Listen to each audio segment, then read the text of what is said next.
All right. Bring that up nice and close. Perfect.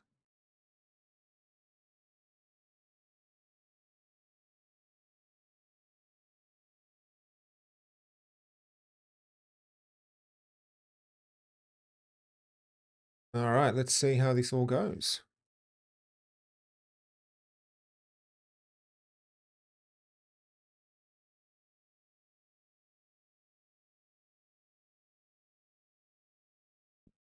I hope everyone can hear me.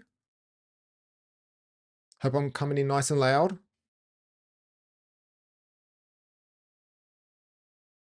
Okay, I can hear myself. That's step one. That is step one. Okay, so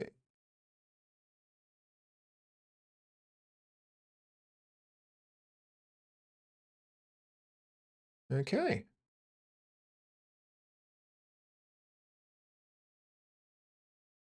All right, so we'll be starting pretty soon.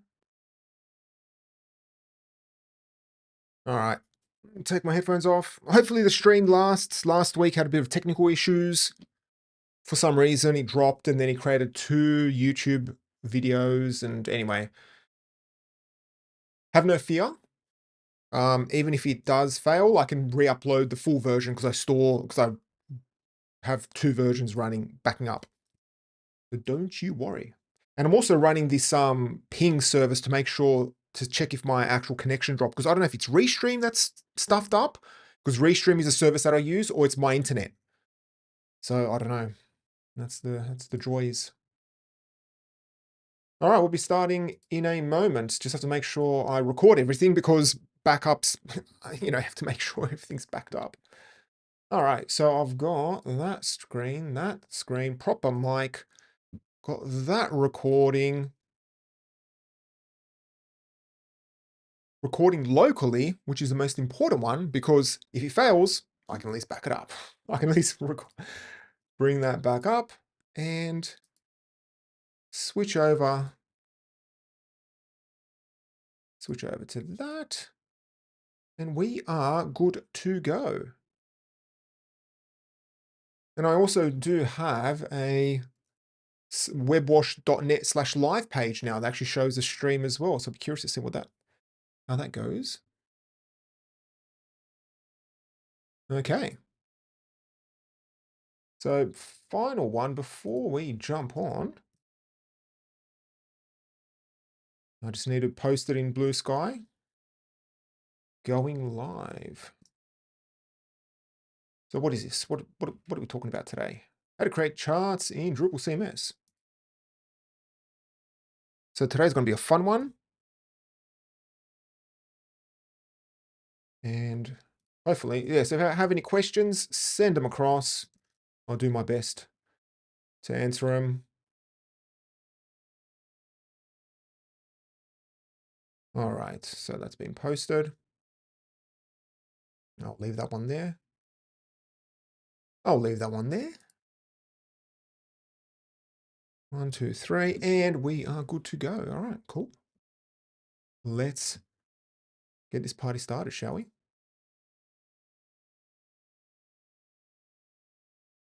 All right. Oh, yeah, I need to kind of that set to that. All right, cool. Okay, so switch over to the main feed and we are good to go. All right, awesome. I'll do my best to answer questions, but I really do need a producer. So if anyone wants to be a producer, or, ask the questions. All right, cool. So where is this stuff? Let's go. All right. All right, cool. So how do you create charts in Drupal? Well, the first thing you want to do is just Google Drupal charts. And the first module that appears is the charts module. Now, I've mentioned this before and I've mentioned it and I'll mention it again. Usability of a module starts with the name.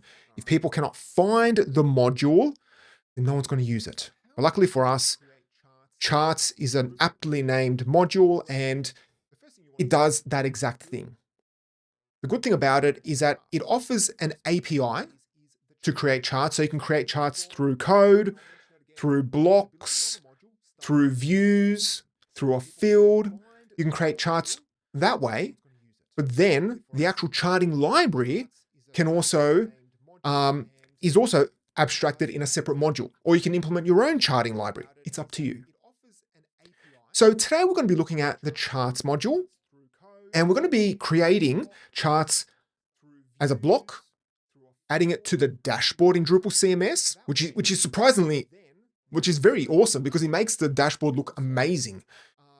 Then we're going to take a look at how to create charts using views and some more advanced topics on views, and then how to create charts using a field. Now, we're not going to cover too much coding stuff. I want to leave that for probably a more advanced video where we open up and look at code and how to implement stuff directly in code. But that's what we are going to look at today. So surprisingly, when I posted this live stream yesterday, I think, no, a couple days ago, anyway, people on LinkedIn also posted it as well. And then the maintainer of the module actually contacted me on Drupal Slack and recommended that we take a look at this ApexCharts. Now, this is a module that integrates with charts, but it's not part of the charts module. It's a separate module in itself. So he recommended that I take a look at this, and I was playing around with this. So we're going to first install ApexCharts, and we're going to install it using Composer, and then we'll take a look at how to install Billboard. It's not here, it's not mentioned here, but Billboard is another charting library. And finally, we'll take a look at how to use Google Charts, and that's through the CDN. All right, so we got our first comment. Hello, I don't know English well. Well, I don't know English well as well sometimes. Won't be able to chat, but I decided to join a live stream. Yeah, well, welcome. Just sit back and enjoy. Well, look, even if you, don't worry, even if English isn't your first language, don't worry.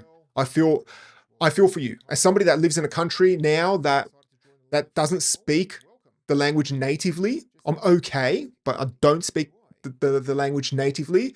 And as soon as they hear my accent, they straight away switch to English. And it's like, how am I meant to learn the language if people switch to English? Don't worry, I feel for you. It's okay, don't worry. Just sit back and enjoy. And I guess for other people also that this video will be available after the recording. Just hopefully it will be under the live tab if everything goes well with this live stream. If not, you'll find it under videos section. Okay, so let's get started. And we'll go ahead and set up this charting library. Okay, so the first thing you would want to do is just come along in here, grab the Composer command, jump over, to your terminal and hit it. Well, I'll type in ddev because I use ddev locally and install it. Okay, but it's going to, well, the installation is going to fail because we have to configure a few things. So if you see this error, don't worry. There's still a few things we need to configure in our Composer settings before we can do anything. All right, so we have another comment in YouTube. Does charts integrate with Drupal commas? I'm not sure if there's a Drupal commas charts module, but at the end of the day, you can create charts with views. So you could easily create a view that lists out all of your orders, customers, and then just integrate, display the chart that way. So yes, I guess, but I mean, it's the same level of integration with any part of Drupal. As long as it's an entity and it's fieldable, you can create a view. If that's the case, then charts integrates with views. Ergo, you have integration with Drupal commas.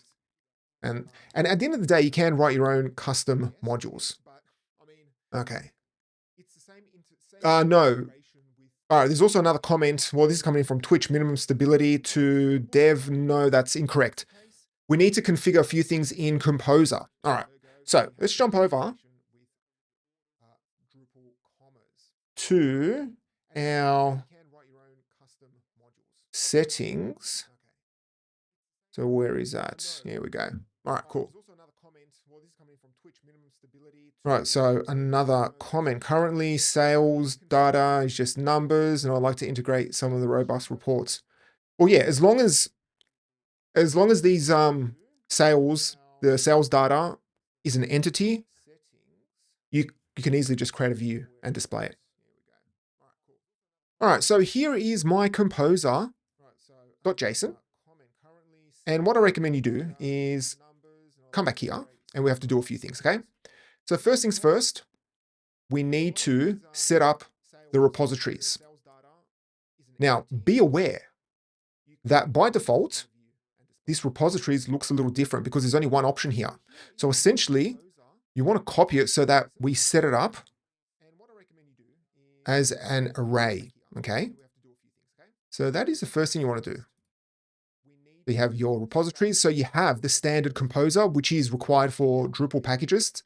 And then you have your asset packagist as well. Then we need to pull in this one package, which is Composer Installers Extender. And let's just install that one. So again, we'll run ddev, and I'll just install it.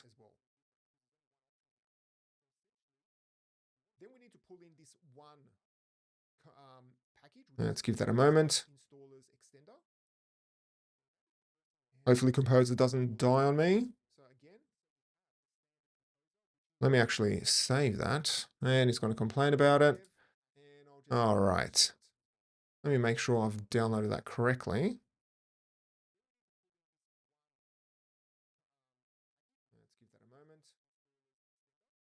Sometimes I do not save the... Oh, there we go. Gone ahead. Normally I download all of this stuff beforehand, but it's important for this process. Okay. So you want to set your repositories and then also make sure you have the Composer Installers Extender set up. All right. Next, we do that. And now we come to the fun part. Okay. In the extras section, we need to add in this installers types. So come down here to the extras section, and I can just pop that up the top here. That's fine. And under libraries, so you have this web/libraries/main. We have to add in a few more options here. So what we can do is we can jump over and just add in these extra options. But what I'll do is let me grab this and just kind of make my life a little easier. Well, no, that's not it. I'll do it right here, and we'll save that, but I'll go right here, and then I'll go Format Selection. There we go, makes life a lot easier. And everything's formatted a little bit better. We have that stuff, and that stuff. All right, all of that is pretty much set up. Everything is saved. Awesome. Now let me just clear that, come back here. So at this point, everything should work and download and install. So now if we run, now I'm running ddev because I'm using the actual ddev environment. Go ahead and it's going to download charts for us and everything else. And you can see straight away it's gone ahead and installed the correct packages. Okay. Now we want to make sure that if we go into web libraries, we can see everything. And here you can see, we can see the actual libraries has been pulled in. Okay, so that is step one. We have installed everything. And now what we can do is let's go ahead and just test out and make sure everything is working. That's the next thing. Let me jump over to Drupal. So this is a standard Drupal CMS. So the latest version of Drupal CMS. The only thing that I've done is I've added in some test data, and I've also turned off CSS and JavaScript aggregation just so that makes life a bit easier. All right, so if we go to extend and search for charts, you'll see that it's already downloaded a whole bunch of chart stuff. Let's get this Apex in, and we'll install also Charts API.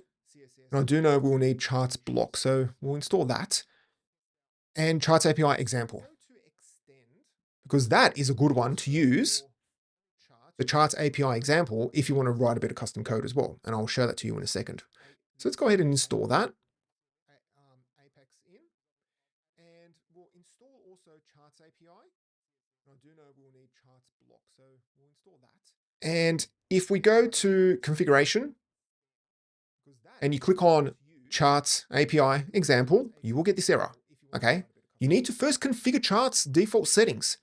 All you have to do is come back, go to Charts configuration, and then just hit save configuration on the top right. And here you can configure a few things, but we'll leave all that stuff for now. And if we go back, and let's open up Charts API example, and now you can see an example of all of the available charts that are part of this API example. And this is why it's good to actually just run this to make sure everything is importing in, because if something's not getting pulled in correctly, then you will get JavaScript errors, and you can easily just go ahead and inspect the console and see if there's any errors. I haven't got any errors, but if there was, I would see it right here. Now, if you want to access this information or this stuff here, all you need to do is jump into the code and go to, where is it? Modules, contrib. There's a lot of modules in here for Drupal CMS. Modules, API examples. And if we open up the controller, you can see it all here. And this is a great way. This is a great way to kind of get your head around just the API. And you can see exactly here all that is required to create these charts. And from a coding standpoint, I believe this is just the render array. You just pass in you just use the type equals chart and you just pass in all your elements, and it goes ahead and just implements it all for you, which is pretty cool. As long as you set up the data correctly, it will go ahead and implement it for you. So if you want to implement things in code, then check out Charts API example. Now, if we come back here, this is the Apex charts, and it's actually a pretty decent library. So thanks to the maintainer for actually letting me know about this, because you can zoom in, zoom out. You can, on some of the items, you can click and drag, I think. You can even zoom in on them as well. You can then also export. So if you see here on the actual right-hand side, you can export as SVG, PNG, CSV. I believe, what is it, High Charts can do the same thing. I don't know, it's been a while since I've looked at High Charts. It's been a while since I've looked at it, but I do believe you can do the same thing with that. Now, if we go back to charts, the charts configuration, sorry, and go in advanced, you will see a few options here. So you can pull in the libraries from a CDN by default if they're not available. You can also enable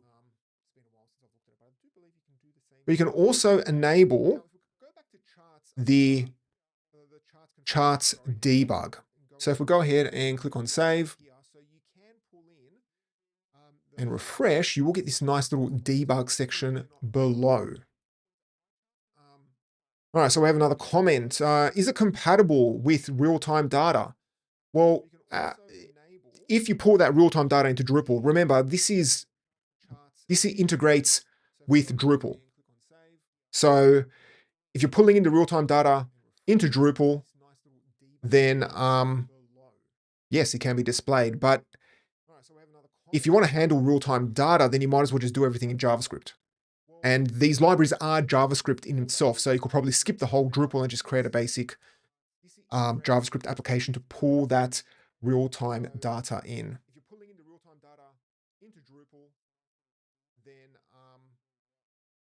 All right. So for now, I'm going to remove this chart JSON debug just because it does use up a bit of space. And let's click on Save Configuration. All right. Now let's install Billboard.js. And I want to do that directly through Composer. So what we will do,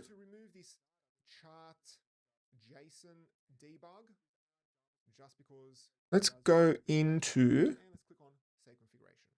the module. So we'll go Billboard and check out the README. Okay, so there's a few things we need to do here. So first things first, okay, there is this composer/installers. You want to make sure that this is available now. Drupal CMS already has this package installed, and the way you can check, and this is important, the way you can actually check is if we come back into here, type in ddev. Wait, oh, no. Sorry. Let me clear that again. That's the wrong one. So ddev. Well, actually, no. What is it? Composer. Composer show. That's right. Composer show. So this will then show you if it's available, because if you chuck in a package that isn't available, you get a nice big error. All right, just to continue on that comment about compatible with real-time data. Okay, so there's a comment about, using Views JSON source module allows you to stream remote data in Views. So to answer that question, I think that was from Twitch about real-time data. So you can use Views JSON source module, which is then used to pull in remote JSON data into a view, and then you configure views to display the actual charts. Yes, that Views JSON source, I only recently discovered it. I need to play around with it because that kind of sounds pretty cool. I didn't even think of that. Oh, thank you for that. Thank you. Oh, that's a good thing. That is a good thing. All right, cool. That's why it's good to have comments happening. I do like already tonight's live stream. It's very lively. Last week, crickets. Maybe that's because the stream went down. I don't know. All right. So coming back here, let's go back to VS Code. All right. So we have. So long story short, Composer installers is already installed in Drupal CMS, and I do believe it's installed in Drupal as well, Drupal core. And then for version 2, for section 2, we need to define these libraries, but that's already defined. The only thing is that it will be web/libraries.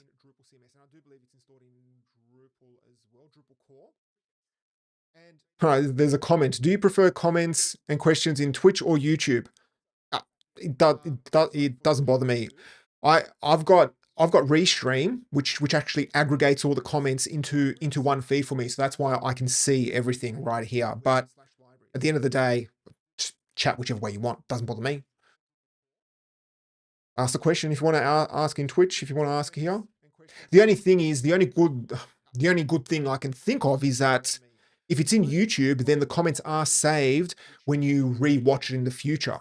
So then when I refer to comments, people can see it in YouTube because they can actually see it as it's getting played. Whereas on Twitch, they actually delete the videos later on. So yeah, it's up to you.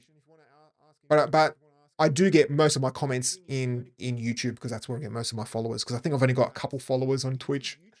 I'm not a streamer. Well, technically I am, but not that type of streamer. Okay, so make sure you have this library set up, and you can double check that. Well, let's go back here. In Composer, where is that? That is right here. Okay, there you go. We've configured that already. And we want to then copy over, again, these repositories. These are custom repositories. And let's pop that in here. What is that? That's straight after there. I always miss these commas when it comes to setting this stuff up. That's why it's just select, what is it, format selection. That is done. Awesome. Let me close that. Come back here. And yes, the final step is you have to, well, it's recommended that you run this script, which actually cleans out a bunch of files. And that's actually good from a security standpoint. So what you want to do is go into scripts. Now, chances are you'll have to create a folder called scripts. We can go ahead and do that. And we come back here. All we need to do is copy this basic script, paste that in. Let me pop that, save that. That's all there. And last but not least, we have to add this scripts section to the bottom. Unless you have implemented it already. So that would be after here, I believe. No comma. Put that in. You want to make sure that's all on a single line.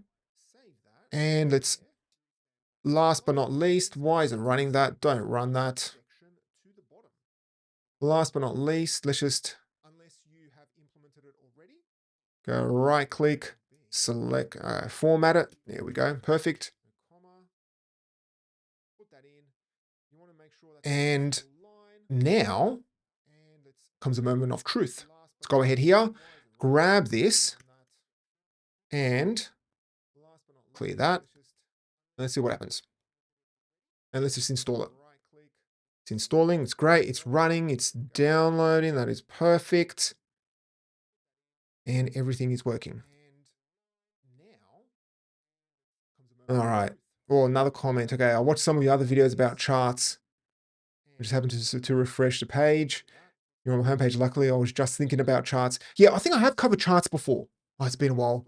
Trust me, it's kind of freaky when you're searching for some random thing in Drupal, and then one of your videos or one of your blog posts appears in Google, and a few times it's happened where I cannot remember writing the blog post or even doing the video about it. And I'm like, did I actually write about this? Oh yeah. And it's like, I do not remember writing about it. So, it happens to the best of us. All right, so everything's installed. Let's go ahead and make sure everything has been installed. You can see, well, let's come back here. You can see that all of the correct packages, the correct files in the packages that are no longer needed have been deleted. And that's very important because I've had this similar issue, well, just recently, where we had websites where we had to clean up the Drupal theme because it was still pulling in old node packages. And a lot of the times, scanning tools will pick up certain vulnerabilities or some type of security issue in one of the uncompiled JavaScript files. So the script just cleans things up and just removes files that aren't necessary. So if you go into to VS Code, go to libraries, we should see Billboard right here, and we should see D3. All right, awesome. Okay, it's all there. Now, what we can do is let's go ahead and test that out. Let's go in here. Let's open up Extend. And if we search for charts, we'll install D3 and we'll install Google Charts as well, because we need that. And let's give that a moment. Let's go in here. Let's open up Extend. And if we search for charts, we'll install D3 and we'll install... That's a good comment. Had a friend who was looking for a module and realized that he already written a module to handle it. Oh, that's hilarious. So he wrote a module and forgot that he wrote a module. That is. Yeah, imagine that. I reckon in this day and age, if you're dealing with like vibe coding and just writing up a whole, getting AI to write code, it's you would see like a repository or something in your GitHub and you're like, oh, did I write about this? Oh, I totally forgot about it. That is hilarious. Yeah, it happens. It happens. It happened more to me when I was writing a lot more shorter content, but now I'm focusing on one long live stream a week. I would like to do more, just don't have time for it. So I do kind of remember, but I have forgotten many times about my the live streams that I've done, because I've done a fair bit now. All right, so everything is set up and working. Now let's go and test everything out. What I'll do, I'll come along in here and I'll refresh this page. And let's switch it over to Billboard and see what happens. And if we come along in here, and let's refresh. All right, well, something is broken. Now, I did this on purpose because I want to show you just how to debug issues, okay? Because this is what happens when you integrate front-end stuff, okay? Things just stop working, and it's like, how do I get it working? So the first thing you want to do is make sure you have JavaScript and CSS aggregation turned off. That's the first thing, okay? That is the first thing. And you can do that by going to Structure, Performance, where is that? Scroll down, Performance, and then just untick Aggregate CSS and Aggregate JavaScript, because it's just going to make your life so much easier, because straight away you can see here that it is complaining about, well, a few things. It cannot find the server response 404 d3.min.js. Okay, so how do we debug this? So this is a nice example of debugging. Jump over, and if we go into, so let's go into the module. So where is that? Modules, charts, Billboard. Let's open up libraries, okay? So we can take a look here, and this is where the magic happens. And so you can straight away see here that we have, under D3, we have a library configuration, and it's pointing to libraries D3, D3.min. If we take a look up here, oh, okay, well, there's our problem right there. We have D3.js, not D3.min.js, okay? And so what we need to do, all we need to do to fix that up is come back in here, I believe,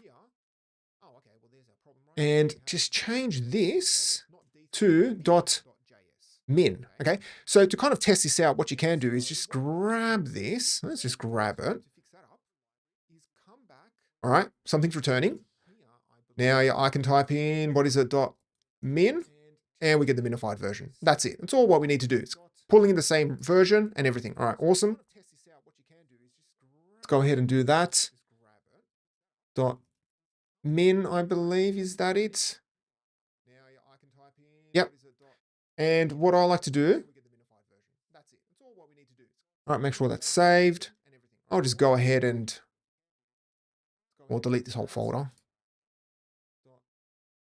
because then I'll just run the composer command again.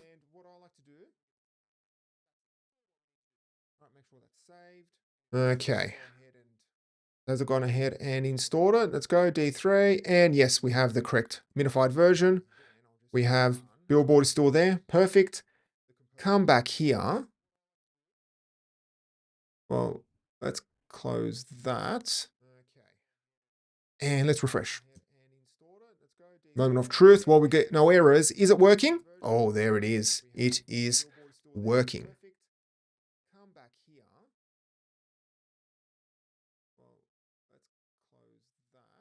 Okay, so at this point, we have the Billboard set up. And to get Google Charts working, now there is a comment about Google Charts. Do you need a key? Well, through the CDN, no, you don't. No, you don't. So if we move this across to and select Google, click on Save, and let's just duplicate so we can see the difference, because they do kind of look similar, and refresh. You can see that this is pulling in the Google Charts. Okay, so no, you don't need a key for Google for the Google Charts. Perhaps if you have a certain amount of usage, you have to. But to set this up right now, it just pulls in Google directly through the CDN. Okay, so that's pretty much the setup. As you can see, there is a bit involved in setting it up. Absolutely, there is a bit involved in setting it up. All right, the comment about yes. Well, that's what I wanted to just mention, that the README file needs to be documented. So even better, instead of doing a bug report, just yeah, fix it up. And I'm sure, yeah, it'll help the next developer. Even I was thinking of doing the same thing over the weekend, just fixing up the README. Because that's what I try to do as I'm preparing these live streams. If I see something kind of incorrect, especially with like the READMEs and things like that, I like to fix them up. All right, so at this point, we finally got everything working. Absolutely, everything is working. So we have 3 libraries, but we're going to focus on this one right here, okay? This Apex chart. I'm always scrolling down to the bottom to click on Save Configuration, but now in Drupal CMS, it's on the top right. I don't know, it's honestly muscle memory for me. All right, there's a comment on Twitch. Huge installation. Well, yes, it's a huge installation because I'm purposely going through the process very slowly. But you could just install Billboard or Google Charts and just run everything through the CDN, and that's it. So you could easily just install it and you're done. You could literally just go Composer, install, Charts, and then just install Google Charts or Billboard, and it's just going to run it through the CDN. But I wanted to show the process. This is all a learning process. Okay, let's go ahead and save that.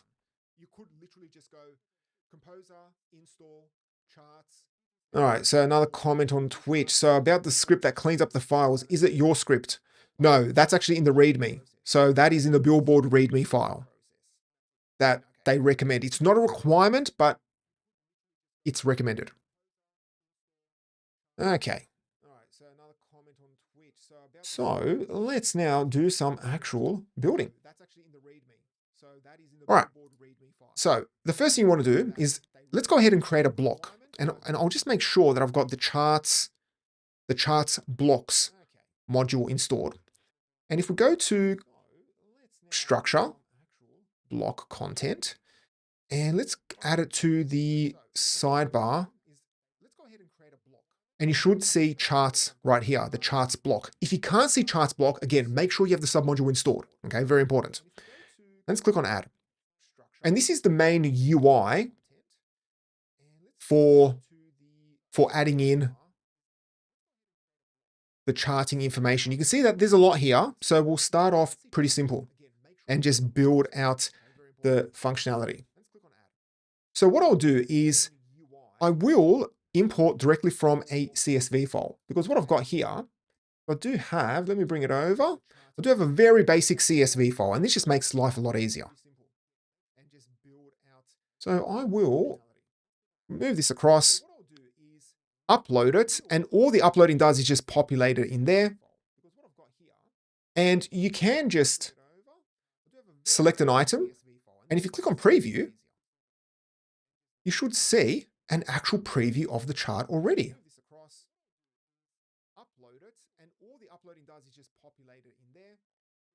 And if you close the preview, you do have other options. So we can add a bar that gives you a nice little bar item there. You can also add in, where is it? Pie. Add a nice bit of pie there. And best of all, you can switch over. So if it's column, like first column or first row, if it's first row, and we go update, it will then give us all the actual items there in the first, what is it, first row. Okay, so let's save that. And we'll add that to the sidebar. And if we jump to the home page, here on the right-hand side, hopefully, yeah, you can see that in the stream. Yes, you can. On the top right, you've got this nice little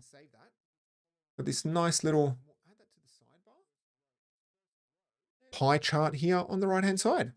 And it was that easy.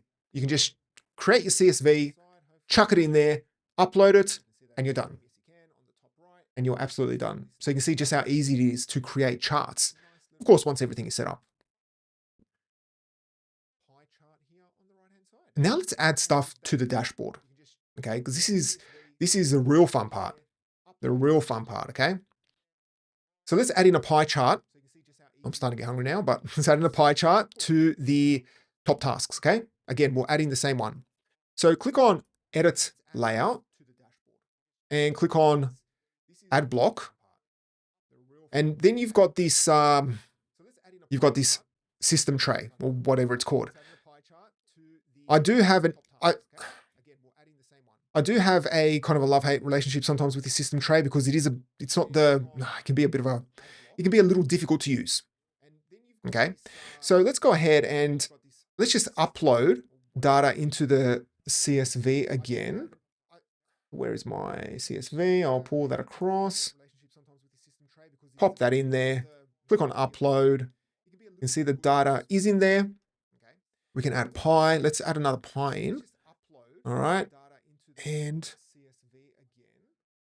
do it that way. And finally, I'll call this one installs. Add a bit more data, I guess. Why not? There's a lot of options here. And make the look at that. Looks amazing. Didn't even see that. See, there are so many options when it comes to this stuff. It's absolutely amazing. Scroll all the way down and click on Add Block. Now I can click and drag and move that to the top. Save it. Go to the dashboard, and now we get this amazing, honestly, amazing looking chart right here in the dashboard. Now, just a bit of a side note. I do believe in a future version of Drupal soon, like Drupal core, this Gin backend theme is going to be the main backend theme, the admin theme for all of Drupal. So goodbye, Claro. Claro didn't, that's the current Drupal core admin theme. It's only been around for a while. It hasn't been around for that long. 7, which was, the 7 theme, that's been around for a while.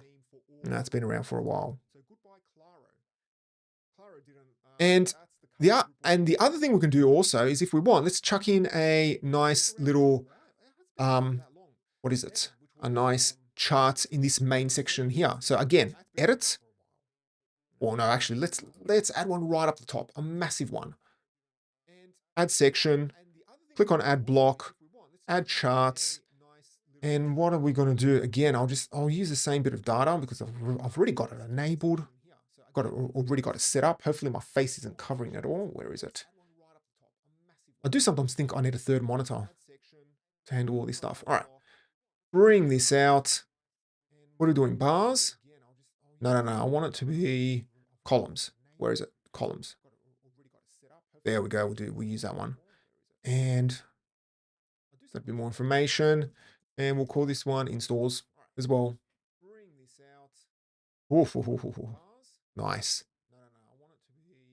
Click on save. Go to the dashboard. Oh, now we get a massive one. All right, that's a little too big. Let's fix that up. And the good thing is that we can click and drag. So let's move that. Where is that? Down above that one.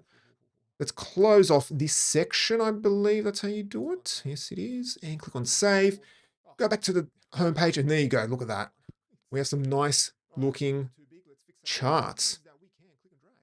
I feel like charts are the business equivalent of carousels. Well, no, businesses like carousels, but it's kind of like, as long as you show awesome looking charts, no one cares. Like the business doesn't care about anything else.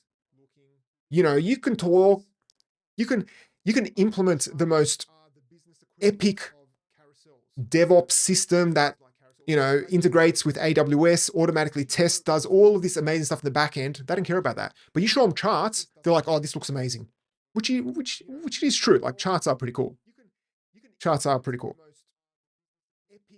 All right. So we have looked at how to create charts using blocks. So how to create it manually by adding it to the sidebar, and also how to add them directly into the dashboard through Layout Builder. Now, the good thing is, if you use Layout Builder to create your pages, you can do the same thing as well. You can create your custom pages. Sorry, you can create your custom charts and then just add them in through Layout Builder. All right, so what do we have? Yeah, charts is a new PowerPoint presentation, I think. is what you're getting at. Well, no. Like, oh, no, PowerPoints are pretty boring, but it's kind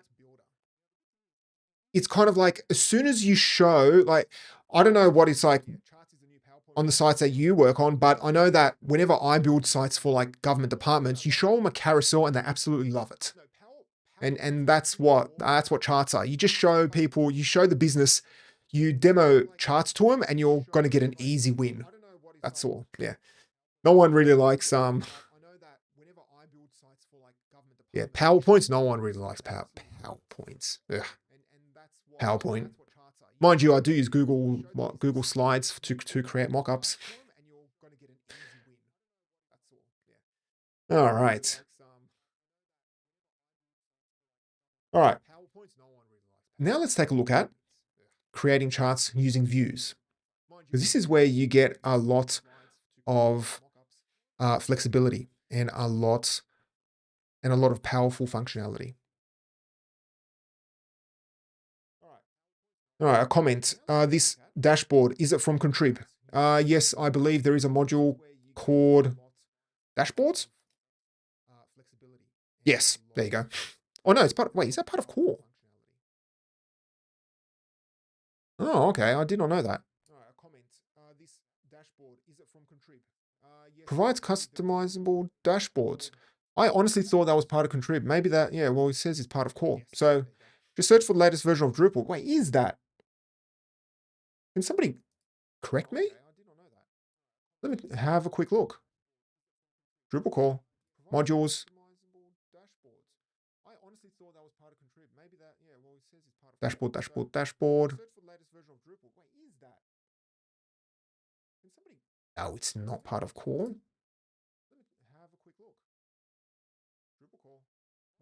Yeah, here it is. Why is it saying it's part of Core? Okay. But no, it's not part of Core. It is a Contrib module. So if we go here, and it is a pretty cool module. You can actually create your own dashboards as well. Oh, no, dash. Boards. What's a dashboard or dashboards? Oh, there we go. Yeah. It is a Contrib module. And I know this isn't about dashboards, but if we go to the homepage, you can, I think, create, yeah, you can create any number of dashboards, which is actually pretty cool. All right, another comment. Which version of Drupal are you running? I'm running Drupal CMS. So Drupal CMS is the latest Drupal 11. Just so for people who don't know, Drupal CMS is like a packaged version of Drupal that comes pre-installed with a whole bunch of stuff. So if you install Drupal core and just a standard installation profile, you won't have this backend and all of this configuration with the dashboard and things like that. You can put all that together yourself, but Drupal CMS is like a packaged version of Drupal. Okay. So let's go ahead and create a few charts using the views module. I'll close a few tabs. And what we're going to do is we do have a content type called project. And this content type called project has a field called project status. And what I want to do is I want to create a chart. I want to create a chart that shows me all of the status, the actual status of the projects, just so I can see it. And I can add it then to the dashboard. Okay, so to do that, let's head over to Structure, Views, and I'll click on Add View. And I'll call this one Project Status Chart. And I'll select Project. Let's create a block. And I'll click on Save, okay? Done. Now, let's cancel that. Again, because I've selected the wrong item. Okay. Click on Add View. Let's click on Project Status, Chart, and select Taxonomy Terms, because what we want to do is we want to create a relationship and group by the taxonomy term, so the number of them. And you need to do it. So you need to query the taxonomy terms. And we'll select project status and then create a block. And click on save and edit. Oh, okay, we'll call this one charts. Okay. Taxonomy terms. And we'll select project status and then create a block. Okay, so using Aga 3. Aga. I've not heard of Aga in a very long time. Whoa. That's a blast from the past. I used Aga back in the Drupal 6 days when you would provision Drupal 6 or Drupal 7 modules. Oh, sorry, Drupal 7 sites. And we used it. It was awesome. The thing is though, if you're using the latest Drupal 10.3, you should be able to use these modules on, well, to take a look here, where is it? Well, dashboards is available for Drupal 10 and 11.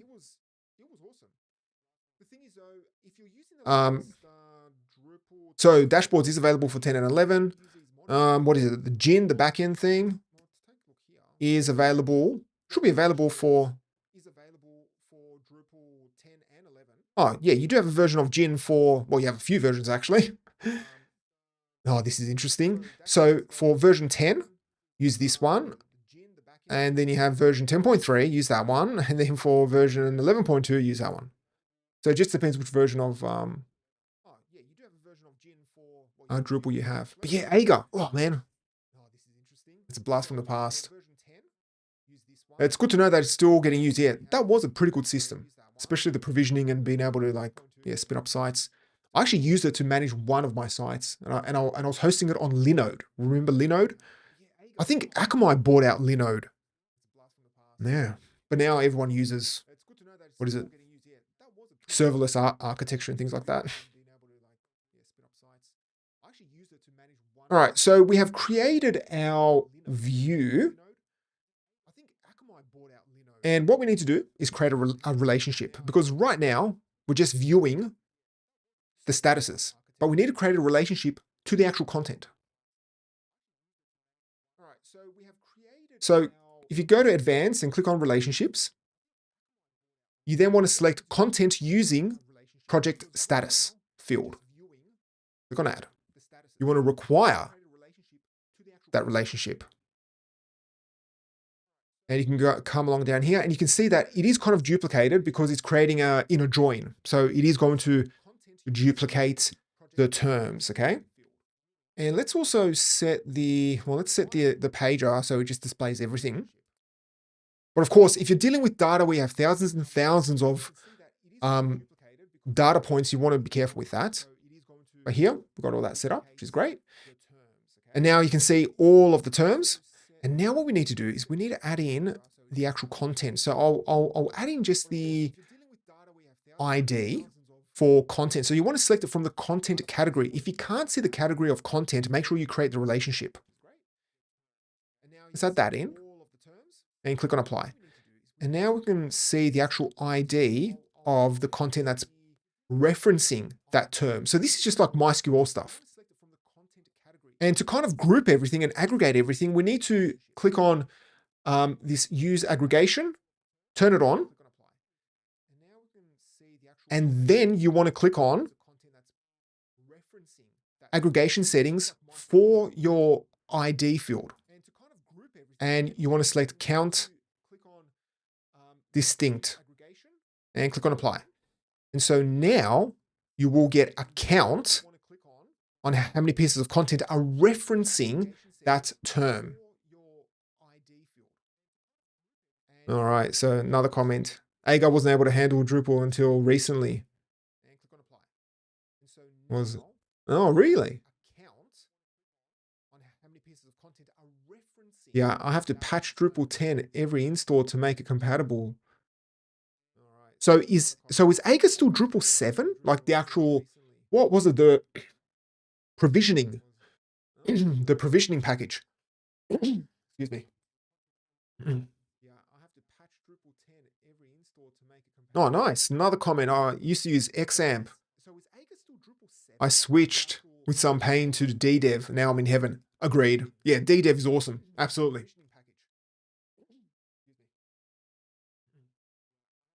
Totally agree with you.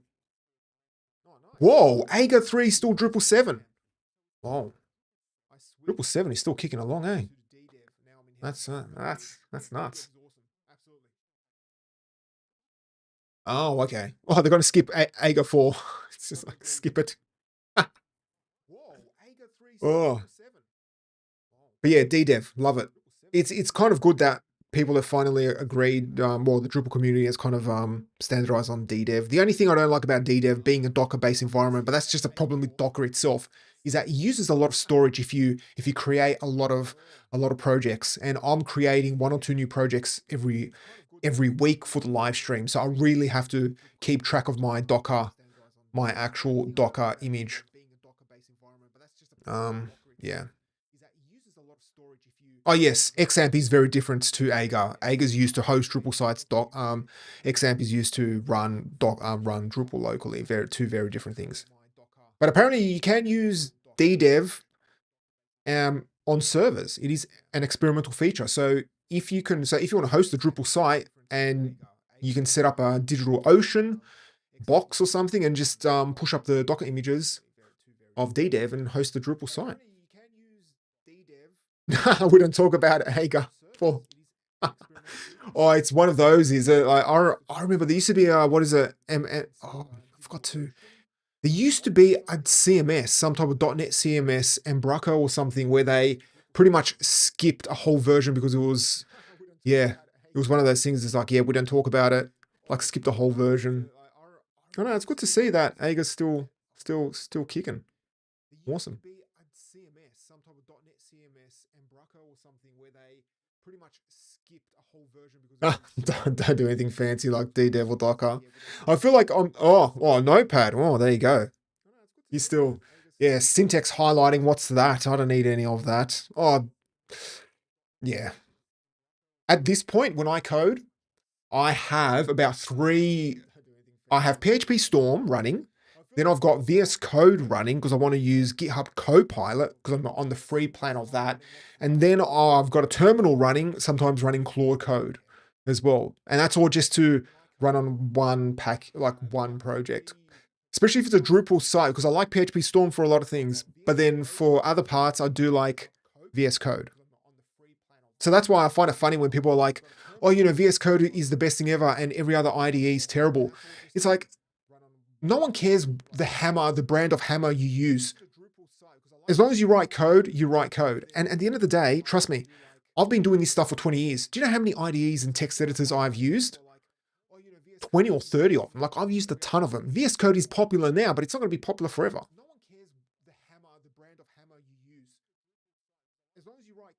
Well, the only time I use Vim is for servers and things like that. I've tried, trust me, I have tried to use Vim full time and NeoVim, but my issue is that I actually use the Dvorak keyboard layout.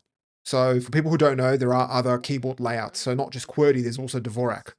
And Vim's settings and key mappings don't work well for Dvorak. But yeah, it's one of the, and I could probably learn a whole new settings, but I can't be bothered. But yeah, Vim. I use Vim even locally when I just want to modify things quickly. All right, let's get back to this. Going on a tangent. Here, I thought that this stream would be over pretty quick, but it's nearly an hour already. Anyway. All right, so at this point, we have... We've set up our terms, and let's go ahead and actually switch over to the chart. So what we can do is click on formatted list and set this to chart and click on apply. And what I want to do is let's set this to pi. And for the label, we want to use the label that is coming from the taxonomy name. Okay, so that is label. And the data that we're going to provide is going to come from this field, which is the count. So this is where it's important. You want to kind of label your fields in the view correctly. So that's what you want to do. And then click on check the provides data, because the data is coming in from the count, but the label is coming in from label field. And let's just do this project. I'll call this one project status, and click on apply. And if we scroll down, we can see now our label like that. Look at that. And let's click on save. Oh, no. Don't say you're sorry about derailing it. This is awesome. I love it. Absolutely love it. No, trust me. As I was saying earlier, I've had one or two streams, well, I've had a few streams actually where no one chats. And yeah, it kind of feels like I'm chatting, like talking to myself. Well, I am technically talking to myself here. But no, please just keep the comments coming. Absolutely keep the comments coming. You started with Drupal 4.4. Well, I think I probably started Drupal 4.5. I know I was using Drupal in 4.7 days, but I think it was 4.5, 4.6. And the only reason, so my Drupal origin story, well, if you call it that origin story, is that I had a client that wanted a website. And this was back in the day when, you had just WordPress and Joomla and Drupal essentially. And they wanted a website, but they needed to have clean URLs. Clean, like they wanted, that was one of their things, clean URLs. And Drupal offered it for free using Path Auto, I believe, or aliases or something like that. But Joomla, you have to pay for it. So I didn't use Joomla back then because you have to pay for that plugin or whatever they're called, modules. But Drupal had it for free, and then I chose Drupal and I stuck with it ever since. Whoa. Oh. The user ID 6, well, no, 6 and 7. Are you serious? No, mine is like 80,000. It's terrible. Yeah, well, that's it. Clean URLs, but it was free. That's the thing. Yeah, it wasn't on default. That's right. No, my alias. Where is my alias? Oh, what is mine? Drupal.org. I've been using it. Oh, where is it? Drupal. Am I even logged in? Probably not. No, I'm not logged in.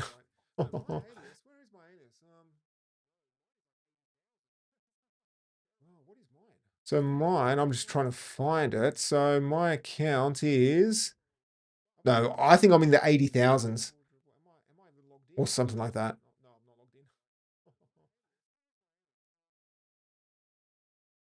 No, I can't even, oh.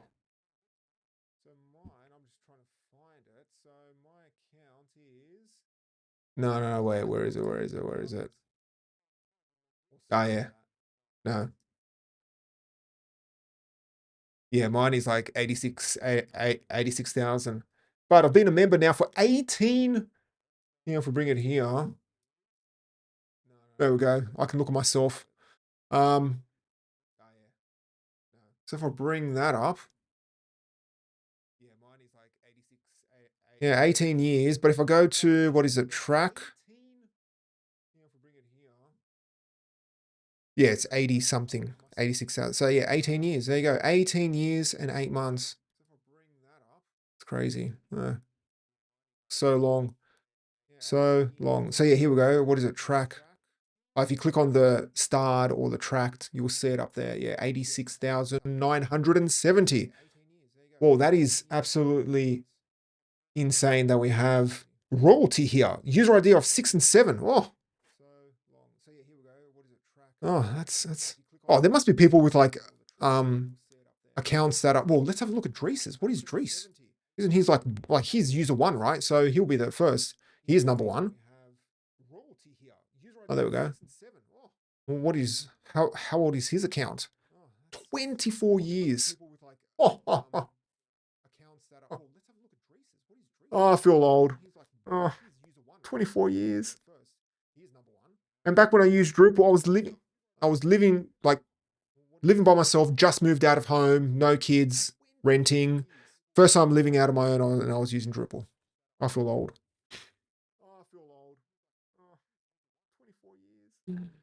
Oh, anyway. Now I feel extra, feel extra old. Oh. Anyway, where were we? All right, so we set this stuff up. Let's now chuck this. Let's go ahead and throw this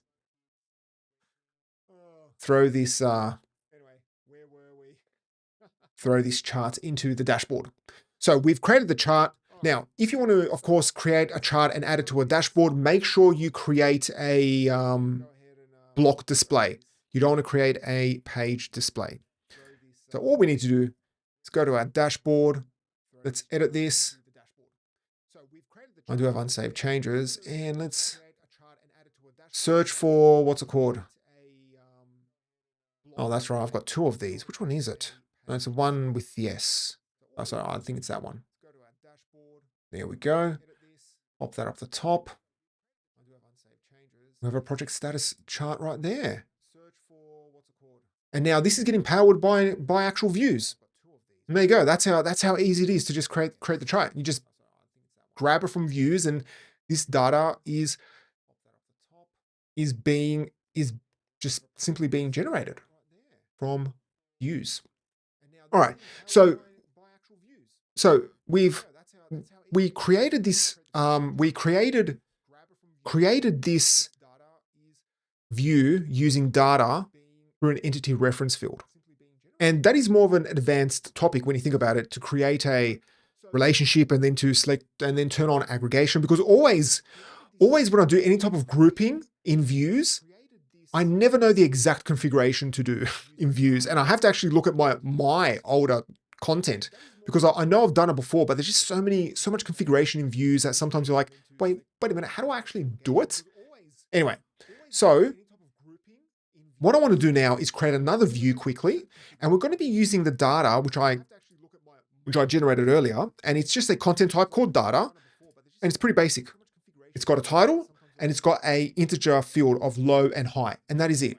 And we're just going to use that to kind of create a basic chart. And this is something that you may want to think about. If you want to pull data into Drupal, this is some type of setup that you may want to have, where you import this into Drupal as a content type, and then just add it into fields, and then use that data and then create a view querying that content. So let's go back here. Let's go to views. Let's create another view, and we'll call this one data chart. And this time we will select content, and we'll select, where is it? Data. We'll create a page. And let's leave the items to be displayed, I don't know, 50.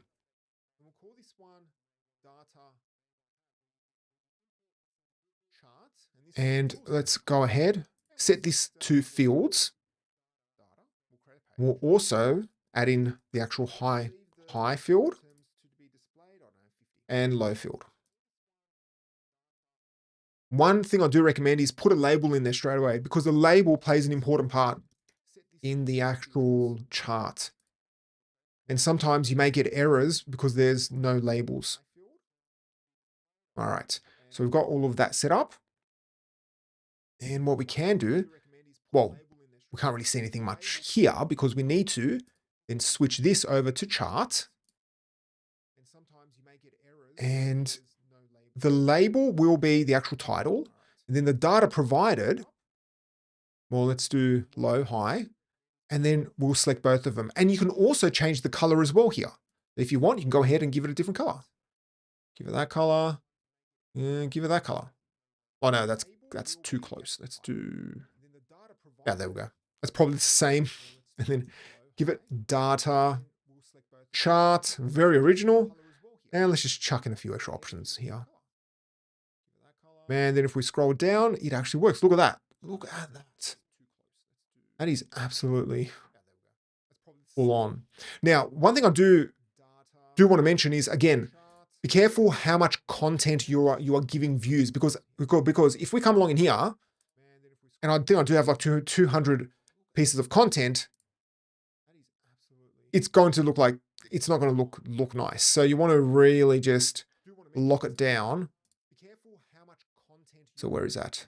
No, not display specific amount. And we'll set it to say, oh no, yeah, let's do 50, why not? And there you go, you can see a better version of it. Go ahead, click on save. And if we go to data /chart,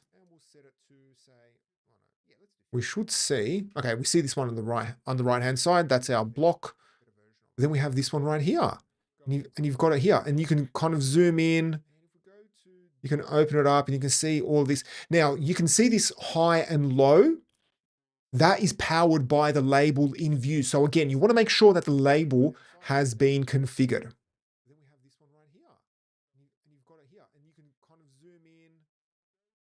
And we can also just click on that and we can show and hide. And there you go. All right, so at this point, we've created charts in blocks. We've created charts directly through inline blocks, and that's through like the layout builder setup and also views. The final section we'll take a look at is creating charts in a field. Because you can just create a chart field, because there is a field called chart, and just add that to your content type, and then you can easily create your charts that way. All right, so a few more comments here. All right, well, that works if you're leveraging external data, but doesn't necessarily work if you're pulling data from existing content. Like, let's say results from web form. All right, so comment here, I maintain a website.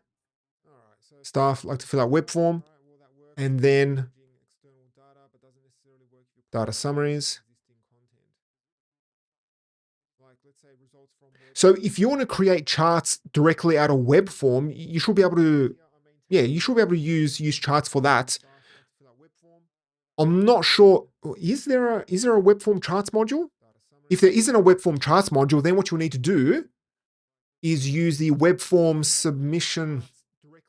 Well, web form submissions don't integrate directly into views. You need to use then web form submission views data, I think. All right. Oh, there you go. Yes, exactly. Yeah, thought so. So yeah, you'll have to use the web form.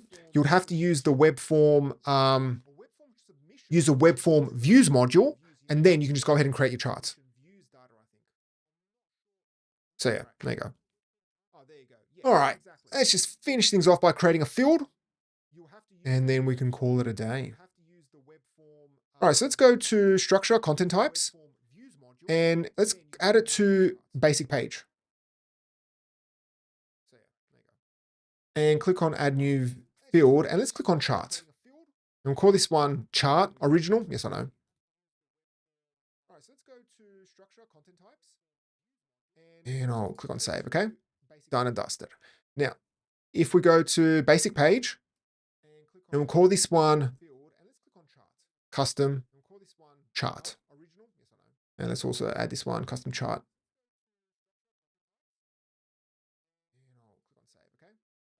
Custom chart. And right down at the bottom, you can see pretty much the same UI for creating your charts, okay? The same UI for creating them. In the block, you have a similar UI. So what we can do is let's go ahead and, where's my CSV? My trusty CSV. That's kind of the actual hard part of these live streams sometimes is actually setting up the test data. That's where you spend a lot of your time, believe it or not. All right, so I've added in this test data, and if we go to preview, we should be able to straight away see a preview. There we go. So again, it's just the same configuration, the same way you create charts in blocks, you can create it through here, but just through a field.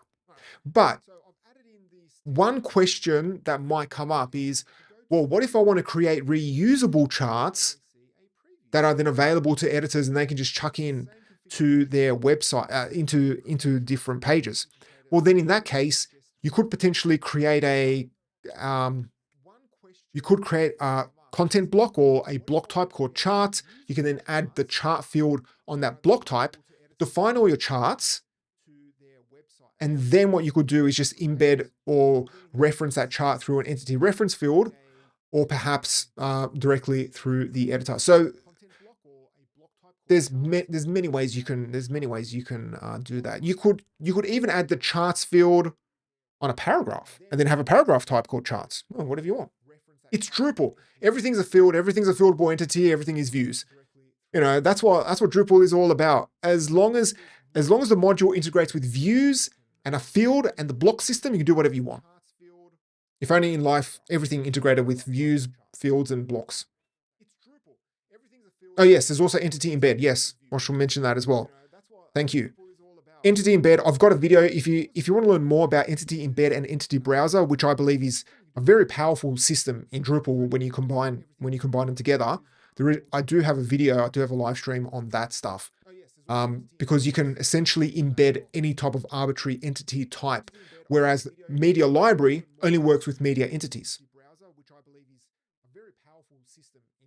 Yes. Oh, that's funny. Yes, it can be confusing and challenging when you need to make many modules play nice together. Well, that's true. But the good thing about Drupal is that there are how can I kind of say it? Like Drupal itself, a lot of the modules are kind of toolboxes and libraries that kind of integrate together. And that's why it's good that Drupal core has views in core. So that is part of Drupal, and fields. So if you have those two subsystems in Drupal core, then everything just integrates with them and you're good. And also the entity system. Sorry, I should also mention that. The entity system is important. All right, so let's go ahead, click on publish, and we're done. We have a view, we've embedded it in, and we're done. And that's it. So that is how easy it is to add charts into a field, into your Drupal site. So just to recap, if you want to handle charts in Drupal, just use the charts module. That's pretty much it. So download the charts module. You get a choice of a lot of charting libraries. And what you want to do is have a look at the submodules that are available. Look at the README to install them, but also just check out this project page to learn more about the other modules. And yeah, if you have any questions, please just chuck them in after the fact. You know, I'm sure people will be watching this video after the fact. And yeah, if you have any more questions, be more than happy to help. So yeah, I just want to thank the maintainer, I believe, Daniel. Thank you very much for helping me out today, and also letting me know about this submodule. Well, this module, I had no idea about it. So thank you very much. So that is it from me. If you want to learn more about Drupal, then head over to webwash.net and also check out our other videos under the live section and also the videos section as well. And if you have any questions, please leave a comment. Anyway, that's it from me. Thank you so much for watching, and I'll catch you all next week. All right. Okay. So how was that? Drupal. When are they going to change the URL from new to actually Drupal.org? Anyway. All right. Well, thank you very much. All right, everyone. All right. So I've got a few comments here. Remember before views exist? Yeah, I remember before views existed, and I remember when you had to make a custom module to yes. Oh, they're Drupal 4 days, eh? All right. Hello. Could anyone recommend a module to Layout Builder? So what is it? Layout. Oh, this can. Could you recommend a module similar to Layout Plugin Views? So what is Layout Plugin Views? Drupal Layout Plugin Views.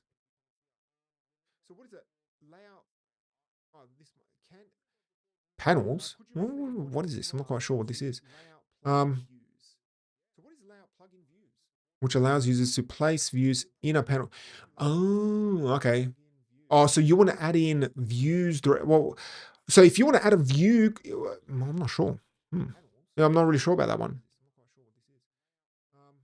All right. Are you thinking of doing about a video about Drupal commas? I keep getting asked that. The thing about Drupal commas is that I'm just trying to I need time to kind of prepare because that's a big one. And I need to kind of figure out what I'm going to do. So what am I going to write about? Oh, sorry, not write about, stream about. So yes, I do want to do one about Drupal commas.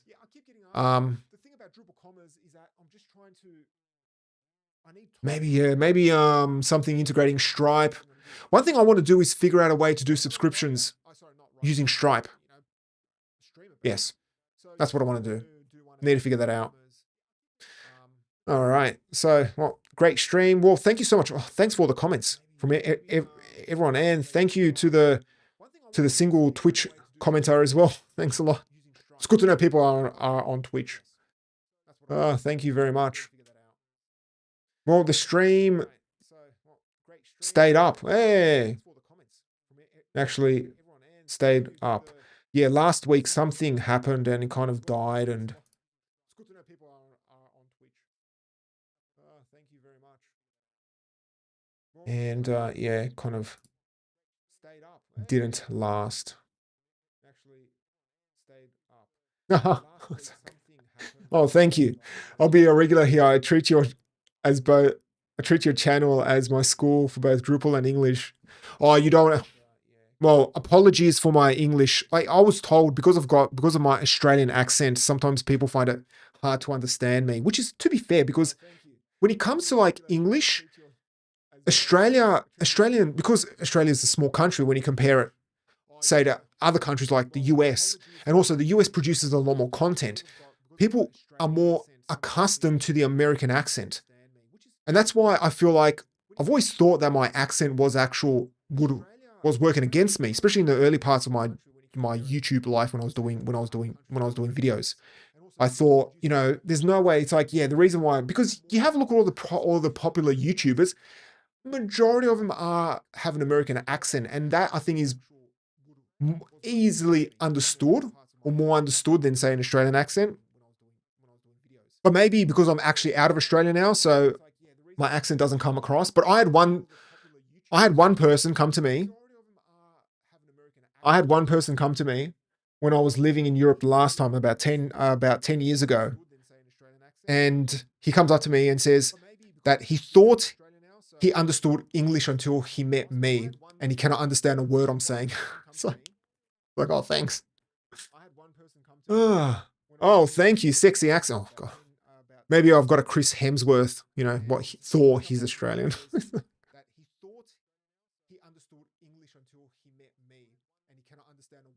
Oh, brilliant. DrupalCon. Yeah, they were giving me nasty looks at DrupalCon. Oh, brilliant. Anyway.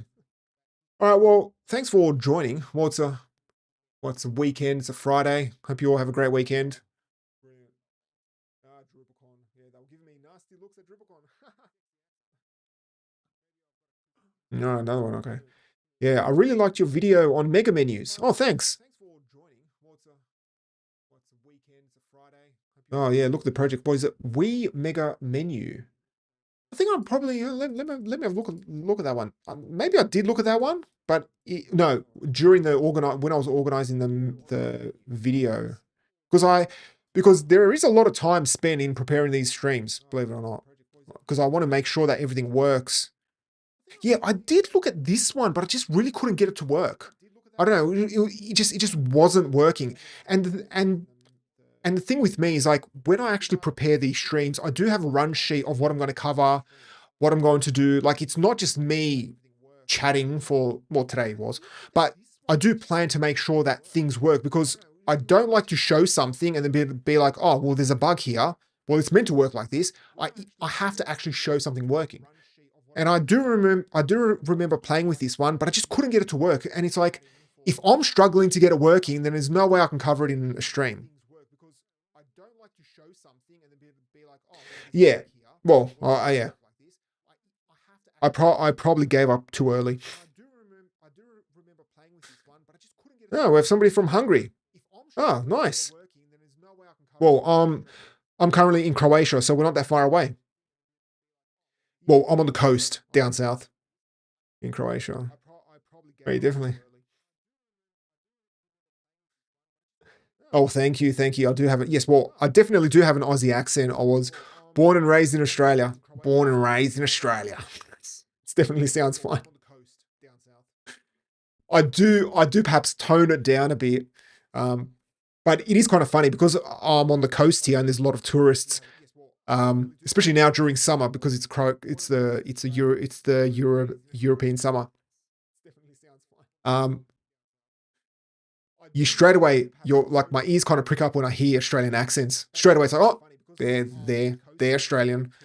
Or like I can straight away pick up, they're Australian, they're New Zealander because New Zealanders have also, but they have a slightly different accent. Yeah. Oh, cool, cool, cool. All right. All right. Well, thank you all for joining. Anyway, I've got to finish up. Got to head off. Thank you very much. It's a weekend. If anyone follows Formula One, it's a race weekend as well. So it's good. I'm gonna be watching Formula One over the weekend. I'm gonna have a great time. All right. Well, thank you all so much for the great comments. I had a fun time. Didn't think charts would be this exciting. And thank you also, I believe we had the maintainer of the charts module on here as well, which was awesome. Like absolutely awesome. It's good to see. Like I always do get a bit nervous when I get contacted by the maintainer. It's like, oh no. But no, it's good. Like it's always great to just everyone help each other out. Right.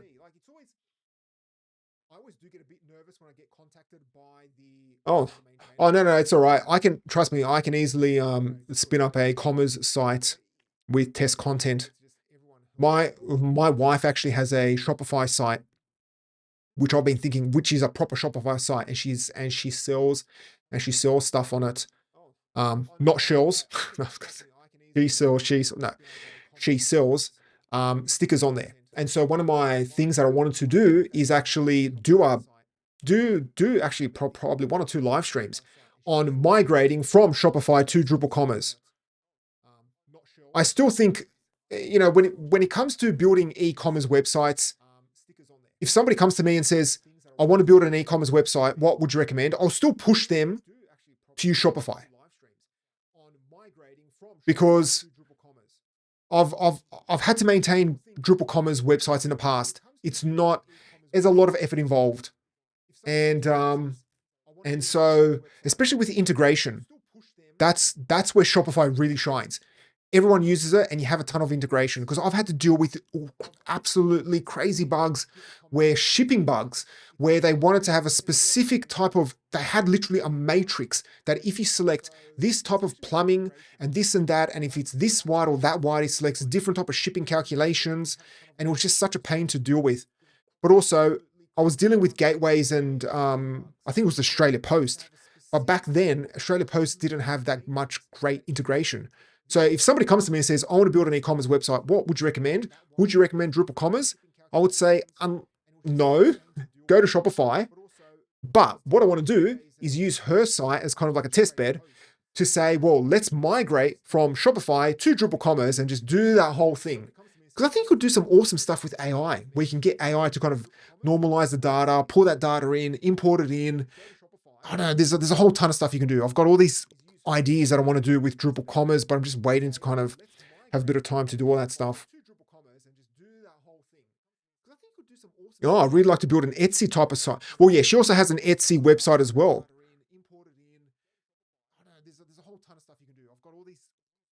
Yeah, but which was supposed to be native commerce ability, but a lot of the stuff doesn't work. That's true. Yeah. Well, yeah, absolutely. Oh, yeah, there's also comment. Yeah, you can absolutely pull stuff in through Drupal, feeds module. Yeah, you can. Absolutely. Drupal Commerce wasn't built well, way too complicated. I think it's more, I think Commerce is a framework. That's the way I kind of see it. It's not a plug and play, you install it and you're done.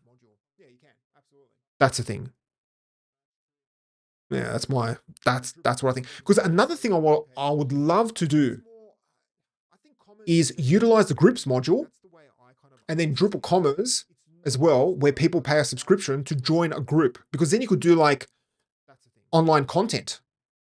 And is that possible? Like, I haven't really built stuff that way, but that's one thing I want to try out. But I think Drupal Commerce is more, again, Drupal doesn't have that many product modules other than web form. And what I mean by that is a module that you just install and you get something out of the box. A lot of it is focused around a toolbox or a library that you kind of use to then build on top of, which is good, very flexible. And also, if you understand Drupal's ecosystem, then it's fine. But if you don't understand it, then it gets a bit difficult to use.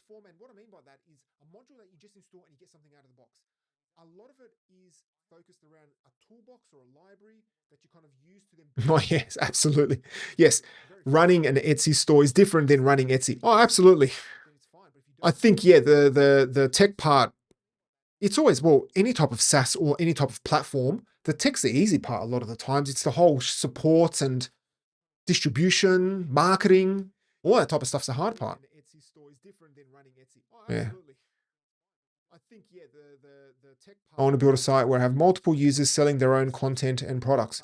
Yeah, see, yeah, I mean that's where you're building, yeah, some custom, like a custom-ish type of platform.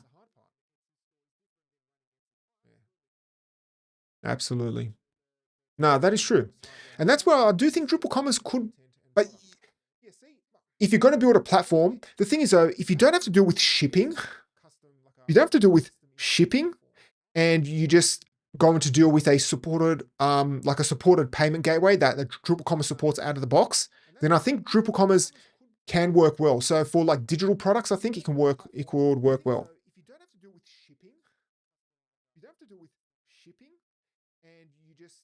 Yeah. Well, that's it. It's supposed to. Well, let me get back to you so I will have a play with Drupal Commerce and see how far I can get it, how far I can push it.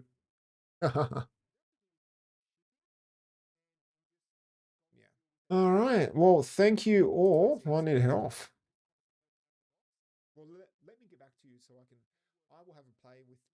No, interesting, but they have a ton of permission issues. Like if I create a product, I can see products and add them to a store. You would have to probably customize, yeah, the functionality around the permissions. Yeah. Oh, just throw AI at it. That's the solution to all of our problems these days. Just throw. Yeah. All right. Well, I need to jump off. Getting late here. Thank you all so much for joining. I'll hopefully catch you all next week again.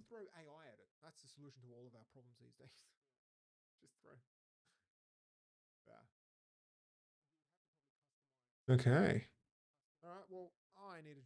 All right. Thank you all for joining.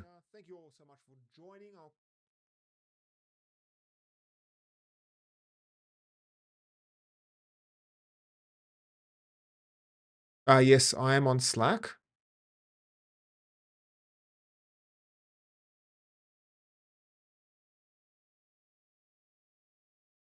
Yeah, I am on Slack. Absolutely. Yep.